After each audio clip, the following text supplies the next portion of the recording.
So for 2026, the first thing we look into is the temperature trend, how hot it will be or how cold it will be. And we bank that across the 30 years average. In fact, throughout the season, we'll be having above, of course, normal temperature in the country. So there's going to be an increase in the temperature. So as it used to be very, very cold, it will cool out to the season. It's not going to be cool as it used to be 30 years back. Let's say the 90s and so how it used to be. In fact, you've already seen that when the season starts, it's going to start with a warming trend, like the April, the May, the June. As you're going to the July, the August, there'll be a decrease in temperature, but the average temperature is going to be above normal. Our assistant focus have been very robust in producing the very best results here. And like for the tools you're talking about, firstly, the tools we're using are not produced by us. These are world-class tools that we use, like the CPT, the climate predicting tools, the one used by the US, the UK, and other countries. There's what we call the numerical weather prediction system. It's a model that has a lot of physics equation.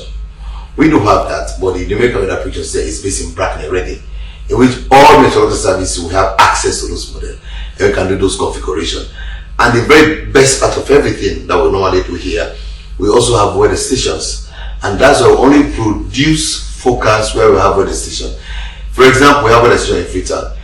They collect those data on a minute by minute basis, day by day basis, any data you use. It's just like when you're counting mathematics. If I say 1, 2, 3, 4, 5, what do you say? You say 6, right? Because already there's a trend. So the trend is what each tools is going to use to do the forecast. And the very best part of this, everything is like the expert knowledge. We also have forecasters that are trained. In fact, we have up to 5 forecasters that are trained, and they'll have training meteorologists. Previously, it was all like this. The only challenge people can say about the training is that the amount of people that are trained. But imagine in Sierra Leone, we only have, for example, 66 staffs. Before, when I joined the Met in 2010, when we look into the historical, Met used to have more than 200, 300 staffs. But imagine you just have 66 staff. So what there's a lot of work. No, and because one retirement comes in, that is one. And also, for example, attracting staffs was also a challenge. But what we're doing, even with the limited staff that we are performing our duties, for example, to scale. Because previously it was only like the aviation. But now we have within the meteorological agency, we have agrometeorologists, we have people that only concentrate on agricultural meteorology. And one thing I will tell you, we diversify our services. So let me start firstly.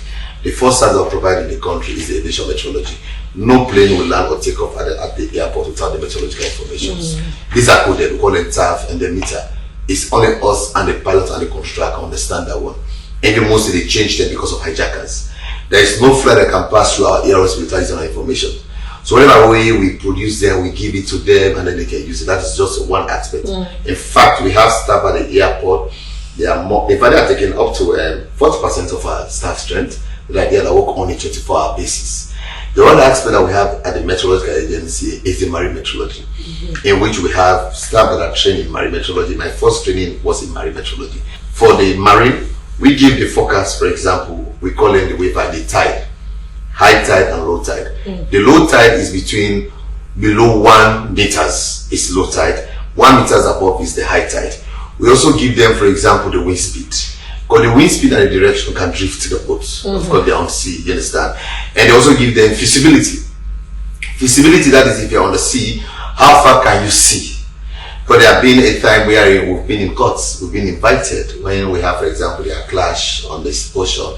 People tell them, okay, we have this accident, someone lost their lives because of weather event, we've had those information. So we are giving this information on a daily basis. In fact, we even train the maritime administration for them to understand our forecast.